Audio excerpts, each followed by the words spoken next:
Argentina get to their 6th World Cup final and the first one since 2014, thanks to some Messi magic, as Croatia and Modric failed to make it to back-to-back finals, right? I feel for Croatian fans. A lot didn't go their way this game, but we'll talk about that later. First, let's give Argentina their flowers, right? They started in a 4-4-2 formation, but played like a 2-4-1-2-1 formation, right? And I'll just set that up here. They had the fullbacks going a little bit wider.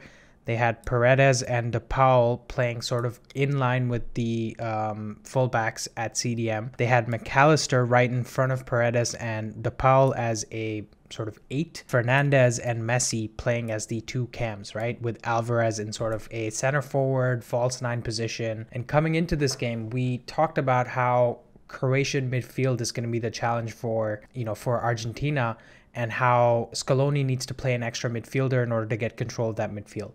Well, not only did he do that, he played the forwards in such a way that they were kind of midfielders, right? Like, let's look at this area here. There is 1, 2, 3, 4, 5, 6 players that are basically in midfield, right? And what that does for Croatia is it forces them to go wider and wider, right? When you have all of these players here, Kramaric just kind of in this area, he's kind of crowded there. Pasalic was playing an inside forward. You have Modric trying to make space everywhere around the pitch. Perisic, trying to provide that width, and then Kovacic playing here, right? So for these 3 midfielders here, it's very, very difficult to go past 6 players in front of them. So they are forced to move the ball to these wide areas here or try to play it over here. Juranovic kind of tried to provide the width for Croatia. He was actually overlapping Pasalic quite a lot, so he was getting high and wide. There's only so much an attacking fullback can do, right? Eventually, you need some like pace in behind or a tricky winger or something like that to create something for you, right? And Croatia was really lacking that today. So great tactics from Scaloni to make it difficult for Croatia. I felt that the one big weakness that Croatia had was their wing play and their forward line, right? Lacking like pace and explosiveness in those areas. And Scaloni exploited that really well. So great tactics from Scaloni, like hats off to this guy. Next, we're going to talk about Messi magic. What did he do in the attacking phases that made this Argentina team tick, right? How did he create the goal and assist that he got for Argentina? How did he stop Croatia from doing what they wanted to do, right? So let's put Argentina into their attacking positions. We have Alvarez kind of playing center forward / false 9. He was running into these inside left and right channels as well, trying to create stuff, playing link-up play with Fernandez, Messi, and things like that. We had Enzo Fernandez playing as a left cam, who was getting involved in play with, Alvarez, Messi, McAllister behind him, and also Paredes and De Paul when they got advanced positions. You had McAllister sort of playing in this area here, trying to play an 8, where if they lost the ball, he would provide more of defensive cover along with Paredes and De Paul, but he would also be sort of a pressing nightmare, right, for Brozovic, Modric, and Kovacic as soon as the ball was lost. And we had Messi playing as the right cam sort of area, but he was given a free license to play wherever he wanted on the pitch, right? So we'll just look at his sort of heat map really quickly. He played from sort of center of midfield on the left side to the left wing, all the way to the right wing, and back to the center circle, right? This guy would come and pick up the ball from De Paul or Paredes, right, in these areas here, and play 1-2s with McAllister, with Alvarez, with Fernandez to progress the ball wherever spaces were opening up, right? And that is the magic of Messi, because even though he's lost his pace, his explosiveness, even his dribbling explosiveness to an extent, he can't just run through 15 players anymore. He has that cute sort of, management of space in tight areas so that he can get out of it, play a pass at the very last second so that there's the most open space for the players playing around him, and then get the ball back and keep progressing the ball, right? He had 63 touches in a game where they only had 39% possession, 5 successful dribbles, 3 progressive passes, and 2 chances created, and obviously the goal and assist. He was getting involved heavily in the build-up play, and you could pretty much say everything was going through Messi. He obviously scored a cool penalty in the 34th minute. He was involved in the second goal where I think the ball gets won in the Argentinian defense around this area, right? Around this area here. and it gets played out to Messi. He wins his duel and just flicks the ball forward. And Alvarez, who's running from this area, kind of starts dribbling with the ball and keeps dribbling all the way past two Croatian defenders, past two deflections, and gets the goal past Livakovic, right? So even though he didn't get that assist for the second goal, he was heavily involved. And then the moment that defines the great player that Messi is, right? And GOAT for some people. He's in this area here operating on a sort of tightly with Guardiola, right? He's at the edge of the box on the right side. He moves forward and does sort of a left-right feint. Guardiola is really tight to him. He falls for the right-sided feint that he does this way and then rolls Guardiola to get into like towards the byline, right? And that was like Messi rolling back the years, man. And once he gets into this area here, it's a simple cutback for Alvarez, who scores the goal past Livakovic, right? Livakovic has absolutely no chance. So absolute class for Messi to do it in a knockout game.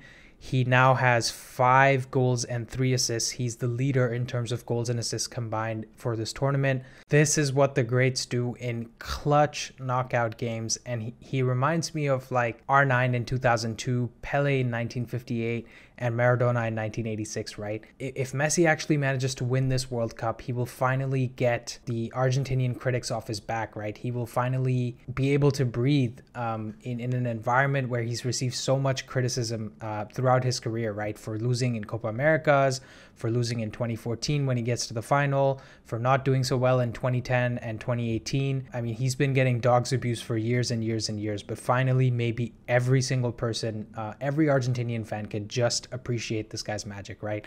So absolutely crazy form for Messi. Now let's look at Croatia, right? How did they perform and why were they unlucky in my opinion?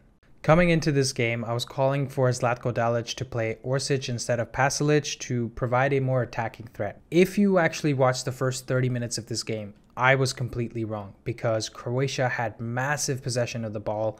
I mean, Modric, Brozovic, and Kovacic were absolutely controlling possession. Let's just set up the Croatian team quickly in attack, right? So we had Pasalic playing in this inside area, not progressing too high and wide. We had Juranovic, overlapping Pasalic to provide a lot of the width. We had Kramaric playing in this sort of false 9 center forward position. Brozovic operating in this area here. And Modric, I mean, we'll talk about Modric in a second in terms of heat map and things like that. And Kovacic was sort of operating in this area as an 8 as well. Perisic was mostly being high and wide. And then Sosa was, trying to play more as a, left midfielder. Talking about Modric, right? We already talked about Messi magic.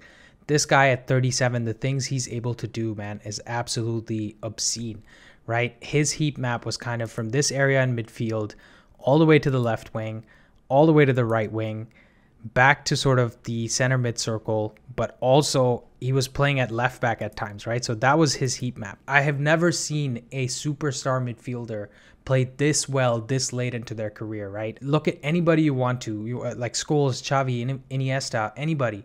They don't have this level of energy, that stamina at this late into his career. And it's so sad to see that this will probably be Modric's last World Cup, but he was absolutely everywhere, man. All over the pitch. 93 touches, 3 dribbles, 5 progressive passes, 2 tackles, 6 ball recoveries, and 7 duels won. Kovacic as well was doing great in terms of ball progression. He had 105 touches, 3 dribbles, and 13 progressive passes, so passes into the final third. And Brozovic was also more attacking than I thought, right? He was occupying sort of these inside spaces on the left and the right, and also playing mostly as a CDM. Juranovic operated more on the wing even than the right back, right? Like when he was in possession, because Pasalic was playing sort of more in midfield, right? And that was the problem. That's why I asked that maybe instead of Pasalic play Orsic, because like I explained earlier, the Argentinian midfield was pushing Croatia really wide, and there's only so much width that Modric can provide on the left or right side, or Kovacic can provide from midfield. Sosa and Perisic were also not able to do much from sort of the left side of the team. Honestly, I think there was nothing wrong with Dalic's tactics starting the game, because you just can't legislate for some of the things that happened, right? Some of the things that went against them in this game. The penalty was really, really harsh. Alvarez tries to chip the ball over Livakovic and fails. And after he chips it, He runs into Livakovic. Like, what is Livakovic supposed to do in that situation? He can't just disappear from that position just so that Alvarez doesn't run into him. Also, Livakovic didn't stop Alvarez from getting a shot. He got his shot and then ran into Livakovic. So I don't understand that. I don't even understand how they didn't send the referee to go look at the monitor. That was a clear and obvious error. And if you're a Croatian fan, I'm with you. It's very harsh. And that goal changes the whole game plan, right? Croatia is dominating the ball. All of a sudden, they have to open up and start playing more rushed passes and things like that. They're already struggling to create a lot of goals because let's not forget that in the Canada game, in the group stage, they scored 4 goals. But outside of that, in the 4 other games, they only scored 2 goals, right? So how are they supposed to get back into this game after something unfair that happens like that, right? The second Argentinian goal as well, Alvarez is running through with the ball from here all the way in. I think it's Gvardiol who tries to get a first swing at the ball and then Sosa that tries to get a second swing of the ball. Alvarez rides both tackles. The ball hits him both times and he just keeps running through and gets into the goal, man. How can Dalic coach to stop something like that, right? It's 2 deflections. It was like a classic FIFA goal. Kind of want to break your controller after something like that happens. And, Dalic cannot prepare for that. Scaloni cannot plan that as a tactic, right? It's not like he just told Alvarez, you know what, you take the ball from the halfway line, run through the entire Croatian team and score the goal. Very unlucky for Croatia for those 2 things to happen. And after that, the entire game plan goes out of the window. Composure for the Croatian players goes out of the window. So it's really harsh, right, in those areas. In terms of key observations, I would say people said Croatian midfield was too dead or too old, and there was nothing special elsewhere in this Croatian squad, but they have absolutely overachieved to make it to the semifinals, man. Hats off to Croatia. Their midfield and defense actually carried the rest of the team.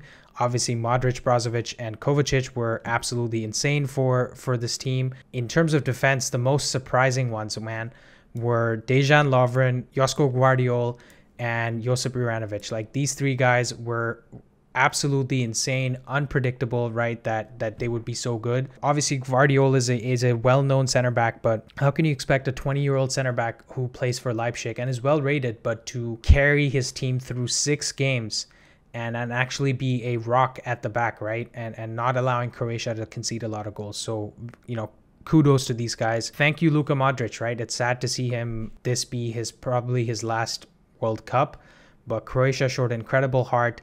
I'm disappointed for them.